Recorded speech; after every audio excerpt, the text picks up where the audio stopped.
শহীদ president Ziaur Rahman ও সাবেক প্রধানমন্ত্রী বেগম খালেদা জিয়ার সমাধিস্থল সর্বসাধারণের জন্য উন্মুক্ত করে দেওয়া হয়েছে। আজ দুপুরের পর সর্বসাধারণের প্রবেশের জন্য উন্মুক্ত করে দেওয়া হয়।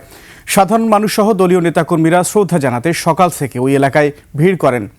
সংস্কার কাজ চলমান থাকায় বন্ধ রাখা হয় ভেতরে প্রবেশ, তবে এখন তা উন্মুক্ত করে দেওয়া হয়েছে। পুরো উদ্যানের নিরাপত্তায় পুলিশের পাশাপাশি রয়েছে অন্য বাহিনীর সদস্যরাও।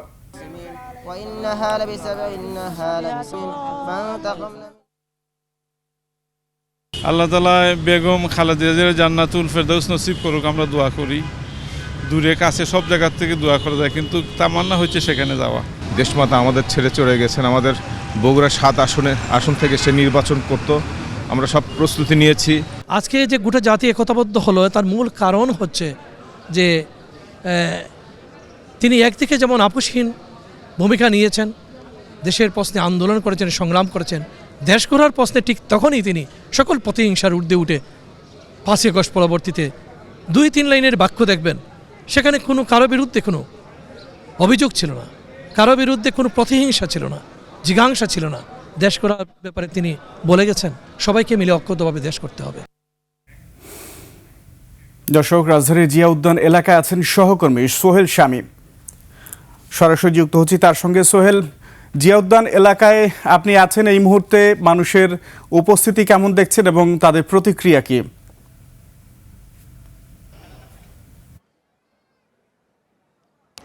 আকবর, আমি এই মুহূর্তে দাঁড়িয়ে আছি শহীদ প্রেসিডেন্ট জিয়াউর রহমানের ঠিক মাজারের সমাধির ভেতরে, এবং এখানেই গতকাল তার স্ত্রী বাংলাদেশের সাবেক প্রধানমন্ত্রী বেগম খালেদা জিয়াকে সমাহিত করা হয়েছে তার শিয়রের পাশেই। তো এই মুহূর্তে আমি এখানে আসার পর দেখতে পাচ্ছি যে নানা স্তরের সকল শ্রেণী পেশার মানুষ বেগম খালেদা জিয়ার এই কবর জিয়ারত করার জন্য, দেখার জন্য এখানে এসে জড়ো হয়েছে। এখানে আমরা দেখতে পাচ্ছি যে বিএনপির নেতৃবৃন্দর পাশাপাশি এসেছেন বিভিন্ন শ্রেণী পেশার মানুষ। বিশেষ করে আমরা খেয়াল করছি যে বেশিরভাগ সাধারণ মানুষকে আমরা এখানে দেখতে পাচ্ছি। আপনি দেখছেন যে বেগম খালেদা জিয়া এবং শহীদ প্রেসিডেন্ট জিয়াউর রহমানের মাজারকে কেন্দ্র করে জটলা করে চারিদিক দিয়ে ঘিরে ধরেছে সাধারণ মানুষ, এবং কেউ ফুল নিয়ে আসছেন, কেউ দোয়া করছেন, কেউ পাশে দাঁড়িয়ে কান্না করছেন, এরকম আমরা দেখেছি। আমরা দেখতে পেয়েছি যে মানুষগুলো এসেছেন, সাথে করে নিয়ে এসেছেন তাদের ছোট ছোট বাচ্চাদেরকে, এবং তাদেরকে দেখেছি যে এখানে দাঁড়িয়ে দোয়া করতে, এবং সেই দোয়া করতে করতে তাদেরকে অনেককেই দেখেছি যে আবেগ আপ্লুত হয়ে পড়ছেন।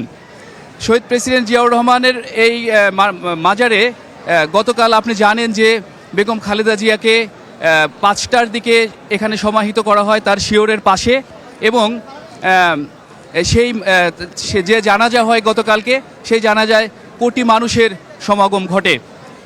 এখানে আগত সাধারণ নেতৃবৃন্দ এবং সাধারণ মানুষ যেটা বলছেন যে বেগম খালেদা জিয়া আসলে শুধু বিএনপির নেত্রী ছিলেন না, তিনি ছিলেন এই দেশের মানুষের অভিভাবক, এবং দীর্ঘ আন্দোলন সংগ্রামের মধ্য দিয়ে তিনি যে এই দেশের মানুষের অ্যাকচুয়ালি অভিভাবক ছিলেন সেটা তারা এখানে এসে আমাদেরকে জানিয়েছেন, এবং সেই জন্যই দেখা যাচ্ছে যে বিএনপি নেতৃবৃন্দর চেয়েও সাধারণ মানুষের সমাগম এখানে আমরা বেশি দেখতে পাচ্ছি। আকবর, আমরা এখন এখানে আগত যারা বেগম জিয়ার মাজার কবর জিয়ারত করতে এসেছেন তাদের দু একজনের সাথে কথা বলবো। বিশেষ করে এখানে যারা বাচ্চারা এসেছেন সেই বাচ্চাদের সাথে আমরা একটু কথা বলবো। আচ্ছা, আপনি কেন এসেছেন এখানে?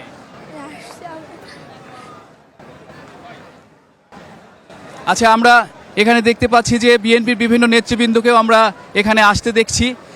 কালকে তো আপনারা এখানে বেগম জিয়াকে সমাহিত করে গেছেন, আবার আজকে উঠে দেখছি আসছেন। কি করছেন এখানে এসে? আজকে মূলত কেন্দ্রীয় বিএনপির অফিসে গেছিলাম সুখ বয়ে স্বাক্ষর দেওয়ার জন্য, যাতে তাই ইতিহাসের একটা স্মৃতি হয়ে থাকার জন্য। তারপরে এখান থেকে আমার এক ফ্রেন্ড আসছে, গোপালগঞ্জ উপজেলা ছাত্রদলের সিনিয়র যুগ্ম আহ্বায়ক, সে বললো চলো যাই একটু মাজার থেকে আবার নেত্রীকে একটু শ্রদ্ধা নিবেদন করে আসি, এই আশা আর কি। দেশবাসীর প্রতি বেগম খালেদা জিয়ার জন্য আপনাদের কি আবেদন? আসলে সবচেয়ে বড় কথা হচ্ছে উনি সকলের একটা প্রাণপ্রিয় নেত্রী ছিলেন, দেশ নেত্রী ছিলেন, জনগণের নেত্রী ছিলেন, হৃদয়ের নেত্রী ছিলেন। সর্বোপরি গণতন্ত্রের মা হিসেবে ভূষিত হয়েছেন। সেই মার জানাজায় লক্ষ কোটি জনতার উপস্থিতিতে যে একটা জানাজা হয়েছে, এটা ইতিহাসে স্মরণীয় হয়ে থাকবে বলে আমরা আশা মাজার জিয়ারত করে কি দোয়া করলেন তার জন্য? ওনারা মহান ওনার আত্মার মাগফিরাত কামনা করছি। ওনার যে ভালো কাজগুলো আছে, উনি অসংখ্য ভালো কাজ করেছেন। উনি দেশের আপামর জনতার, দেশের জন্য মৃত্যুর আগ পর্যন্ত দেশের জন্য তিনি লড়ে গেছেন। উনি দোয়া করেছি আল্লাহ তাআলা যেন ওনাকে জান্নাতুল ফেরদৌস নসিব করে, এবং সর্বোপরি ওনার যে আদর্শ রেখে যাওয়া আদর্শ, যে আমরা সকলে এই আদর্শ লালন করে আগামী বাংলাদেশ গড়তে পারি, সেই আমরা এই দোয়াটা করেছি আর কি। আকবর, যেমনটি শুনছিলেন যে এরকম আমরা দেখতে পাচ্ছি যে বিভিন্ন শ্রেণী পেশার মানুষে ভরে গেছে শহীদ প্রেসিডেন্ট জিয়াউর রহমান এবং বেগম খালেদা জিয়ার এই মাজার। আর আপনি জানেন যে সকাল থেকে এটা বন্ধ ছিল, মানুষ এসে ঢুকতে পারছিল না, কিন্তু